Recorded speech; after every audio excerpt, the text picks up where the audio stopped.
avec Mahmoud Abbas le principe de deux États. Ensuite, qu'il a promis qu'il n'imposerait pas un règlement aux deux parties. Ce sont donc deux points importants que l'on souligne à Jérusalem, où l'on remarque également d'une certaine manière que le président Trump, même s'il se dit optimiste, demeure tout de même un petit peu inquiet. Lorsqu'il a rencontré Netanyahou en février dernier, il avait exprimé son inquiétude face à la poursuite de la construction dans les implantations. Et hier, lorsqu'il a rencontré Mahmoud Abbas, eh bien, il a exprimé son inquiétude à nouveau quant au versement des salaires aux terroristes palestiniens.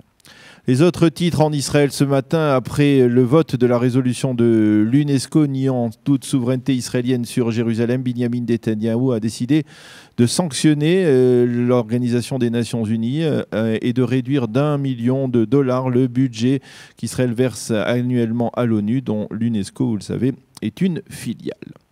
Début du procès en appel d'Elor Azaria, le soldat qui a abattu un terroriste à Hebron en mars 2016, alors que celui-ci était blessé. L'avocat d'Azaria, Yoram Sheftel, a affirmé, je le cite, que le peuple aspirait à voir Elor Azaria innocenté et libre.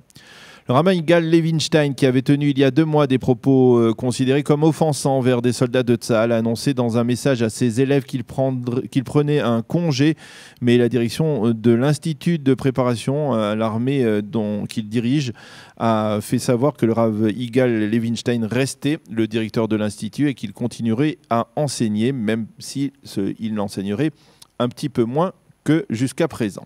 La décision du rabbin est apparemment mue par l'ultimatum lancé il y a plusieurs semaines par le ministre israélien de la Défense, Avigdor Lieberman. Et puis encore un mot pour vous dire que plus de 50 000 personnes, essentiellement des jeunes, et j'aurais dit même beaucoup de jeunes filles, ont assisté à un méga concert donné hier soir à Tel Aviv, au Parc Ayarkon, par Justin Bieber, un concert durant lequel la star des jeunes a chanté tous ses succès, un concert qu'il a terminé en affirmant qu'il avait tout simplement envie de dévorer un falafel.